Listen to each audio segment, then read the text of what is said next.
Good morning students. Class 9 का lesson 2 आज शुरू हो रहा है और लेसन 2 का नाम है ऊतक टिश्यू। ठीक, तो लेसन 2 है ऊतक अर्थात टिश्यू।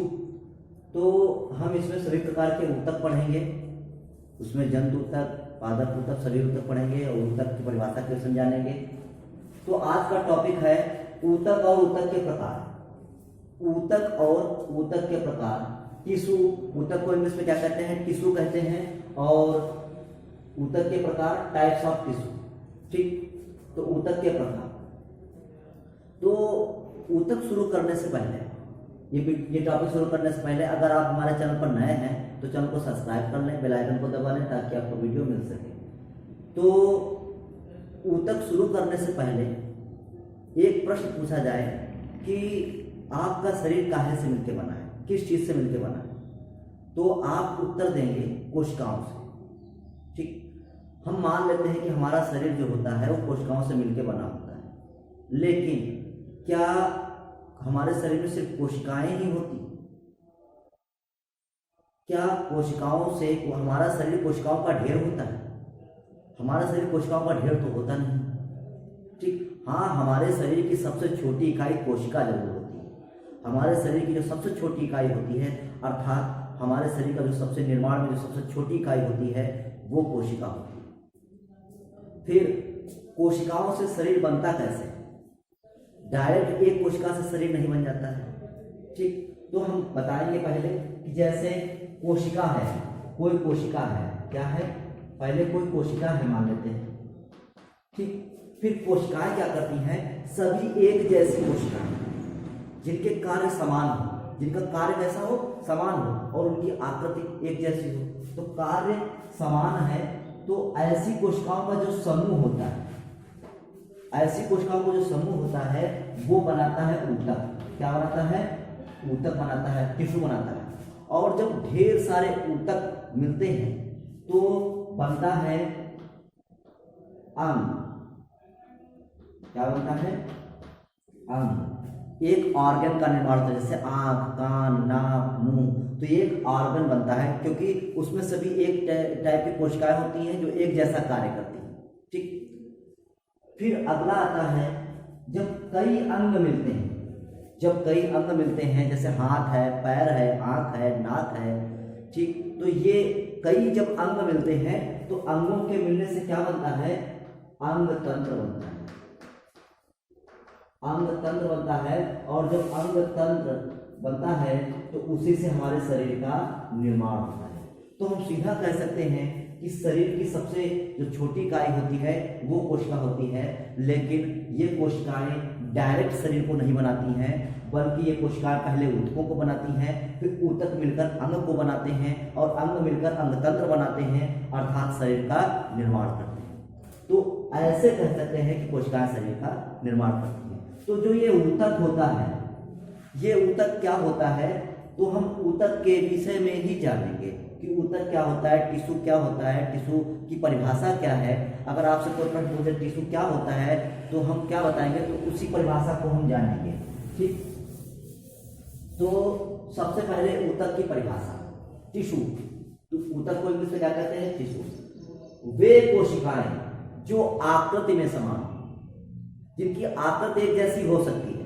ठीक, वे कोशिकाएं जो आकृति में समान होती हैं तथा किसी कार्य विशेष को एक साथ संपन्न करती है। मतलब कोशिकाओं का समूह जो है, सभी कोशिकाओं का समूह मिलकर किसी कार्य को एक साथ संपन्न करे। जैसे हाथ है, तो हाथ अगर कोई काम करता है तो हाथ की कोई एक कोशिका काम नहीं करती है, बल्कि हाथ में जितनी भी कोशिकाएं हैं वो सारी कोशिकाएं मिलकर पूरा हाथ बनाती है, और वो हाथ मिलकर एक काम करता है, एक विशेष काम करता है।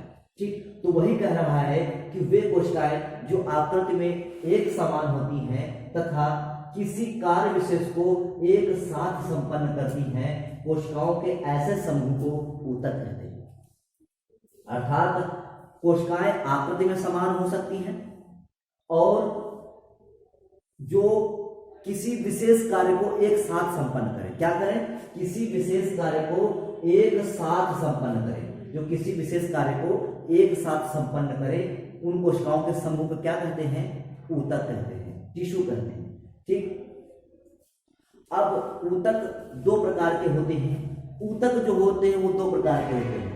ठीक, तो एक होता है जंतु ऊतक और दूसरा होता है पादप ऊतक, एनिमल टिश्यू और प्लांट टिश्यू।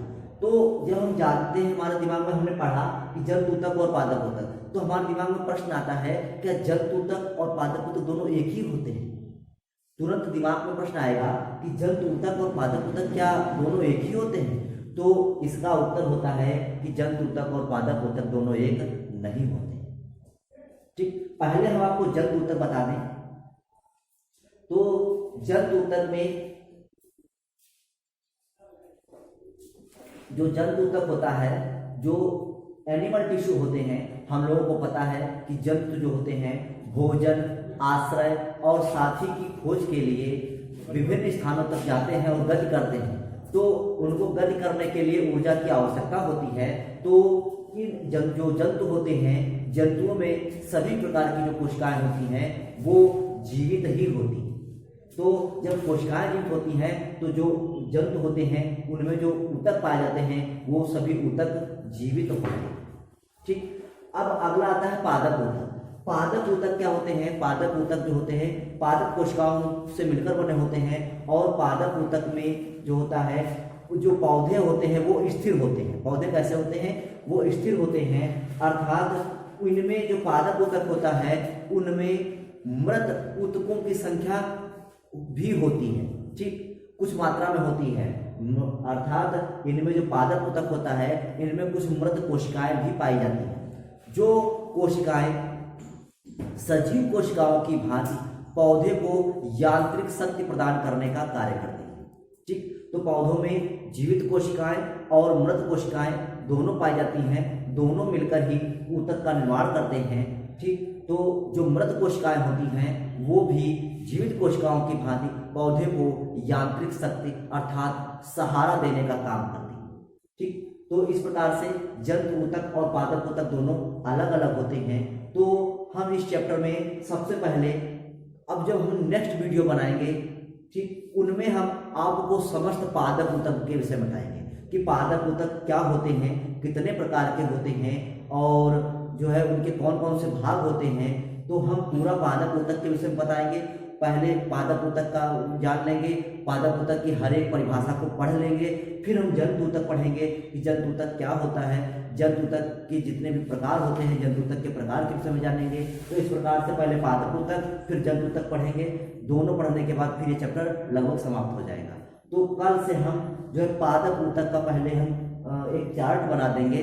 उस चार्ट में आप समझ जाएंगे कि पादप ऊतक कितने प्रकार का होता है और कौन कौन चीज़ों से मिलकर बना होता है।